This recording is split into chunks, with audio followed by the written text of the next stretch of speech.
High বন্ধুরা, মনটা আমার খুবই খারাপ হয়ে গেছে। বিশেষ করে আমার মেয়ের একদম ভালো লাগছে না কোনো কিছু। আচ্ছা, তোমাদের দাদাভাই একটা জিনিস আনলো, এটা দেখে খুবই কষ্ট হচ্ছে।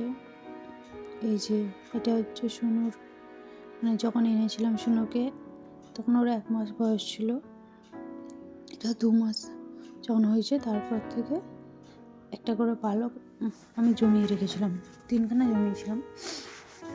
তো এগুলো নিজে ঠোঁটে করে কেটে ফেলেছিল, তো আমি ওখান থেকে তুলে রেখেছিলাম।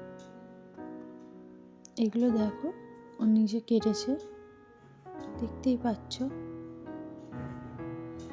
এগুলোকে আমি তুলে রেখেছিলাম। আর তোমাদের দাদাভাই আজকে ও যেখানে ডাকছিল যে এই গাছটা থেকে, 2 দিন ধরে আমরা গিয়ে খোঁজ করেছিলাম, কিন্তু একটুও সাড়া দেয়নি। জানি না ওখানে ছিল কি না। 2 দিন পরে ও যখন গেছে ওখানে, আবার মানে ও রোজই যায়, গিয়ে দেখে গাছটার নিচে অনেক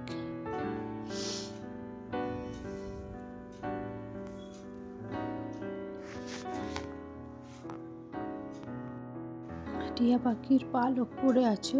ও সেগুলো ভিডিও করে এনেছে, আমাকে ফোনে বলেছিল, আমি বিশ্বাস করিনি। দিয়ে ভিডিওটাই দেখছি, সত্যি অনেক পালক পড়ে আছে। কিন্তু এটা দেখো, পালকটা পুরো মনে হচ্ছে কেউ যেন ওকে মানে আজ কামড়েছে, কিছু হয়েছে।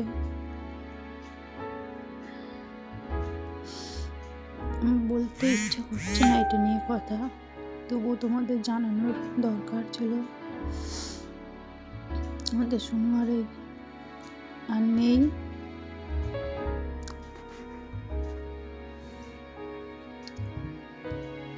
আমার মেয়েকে যখন বলি ও তো শুনছেই না, ও বলছে আমাকে এনে দাও শুনুকে। দিয়ে হঠাৎ করে আমি এখানে ওর জন্য টাকা রেখেছিলাম যে ওর খেলনা কিনে দেবো কিছু, ওটাকে আমি পাই এখানে। আমি এই টাকাগুলোর কথাও ভুলে গেছিলাম। ওর পালকগুলো রাখতে গিয়ে এইগুলোকে আমি খুঁজে পেয়েছি।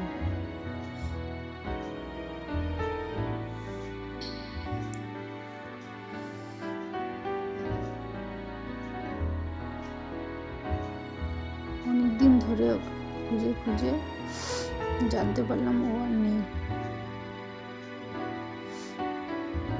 ওখানকার সব বাড়িগুলোতে গিয়ে গিয়ে খোঁজ করেছিলাম, যদি কেউ নিয়ে থাকে, কিন্তু না, আমাদের শুনুকে মনে হয় কেউ নিয়ে নিয়েছে।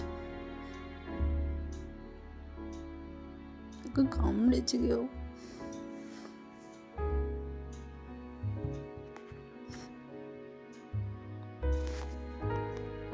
আমার জন্য হয়েছে এটা। আমি ওকে ছেড়েছিলাম ছাদে খেলতে, ও ছাদে খেলে, কিন্তু ও যে অতটা দূরে চলে যাবে বুঝতে পারিনি।